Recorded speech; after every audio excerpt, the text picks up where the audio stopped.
सर्वप्रथम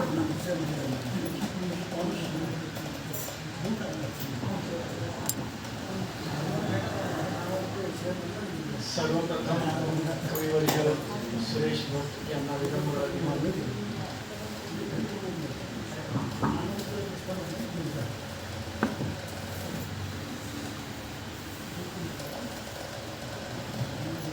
रेणुका गझल मंचचे संस्थापक डॉक्टर भरत स्वारकर सर, व्यासपीठावर विराजमान सन्माननीय महोदय आणि समोर या संमेलनास उपस्थित सकल गझल अभ्यासक बंधू भगिनींना माझा नमस्कार.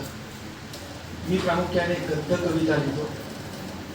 माझ्या आजवर आभास वेळ, विराणी, काव्यांजली व अज्ञात वेदाचे 4 स्वतंत्र काव्यसंग्रह प्रकाशित आहेत. अर्थात मी जरी गद्य शैलीत लिहित असलो तरी अर्थात गद्य शैलीतही एक अंतर्गत लय असते. ती माझ्या कवितांमध्ये आढळते की नाही हे काव्यरसिकच जाणवते. गझल लिहिताना मी प्रामुख्याने 7 किंवा 5 शेर, मतला, मक्ता, तखल्लुस, रदी आणि काफिया एवढ्या घटकांचा विचार करून लिहितो. हिंदी उर्दू गझल मी मितवा या तखल्लुसने लिहितो, मात्र मराठी गझलेत मी टोपण नाव लिहित नाही. मला या व्यासपीठावर रचना सादर करण्यासाठी आमंत्रित केल्याबद्दल मी रेणुका गझल मंचचा आभारी आहे. असो, सादर आहे मी 30 वर्षांपूर्वी प्रेम या एकाच विषयावर लिहिलेली गझल. शीर्षक आहे त्या सुंदर नवयौवनास. ही गझल इथे सादर करण्याचं कारण असं आहे की सुरेश भट साहेबांनी त्यावेळी मला गझल कशी लिहावी ही छोटी पुस्तिका मला पोस्टाने पाठवली होती आणि त्याला अनुसरून मी ही गझल लिहिली होती.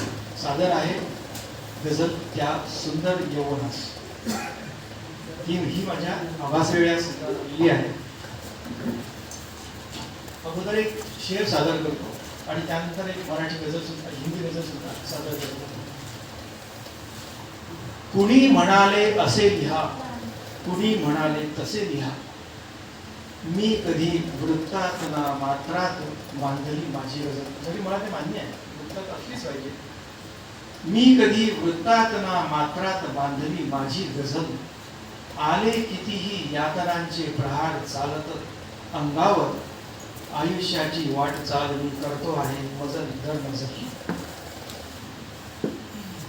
सादर आहे गझल त्या सुंदर यौवनास. गजरे मोगऱ्याचे केसात माळतात कोणी, अनाम प्रेम वीरांची हृदये जाळतात कोणी. प्रीती कशी फुलली असे मनोमनी, अंगावरी कपड्यावर सुगंध पाळतात कोणी. विरागी वैरागी विद्ध तनु झाली, चालताना रस्त्याने सारखे पदर ढाळतात कोणी. पहाटे पहाटे प्रसन्नता मिळते कशी कळेना, उन्हात कोवळ्या केशकला वाळतात कोणी. एकाच विषयाची गझल आहे, वेगवेगळे नाही घेतले, प्रत्यक्ष विषय नाही घेतला. किती विसरावे त्यांना तरी विसरता येईना, म्हणून येऊन रात्री स्वप्नी छळतात कोणी. हळुवार भावनांची त्यांची प्रेमवेणी गझल गाता, झोपेत कुशीवर वळताना अश्रू गाळतात कोणी. सजली व्यथा अशी दिवाणी प्रेमिकांची, सजली व्यथा अशी दिवाणी प्रेमिकांची, तरीही गजरे मोगऱ्याचे केसात माळतात कोणी. एक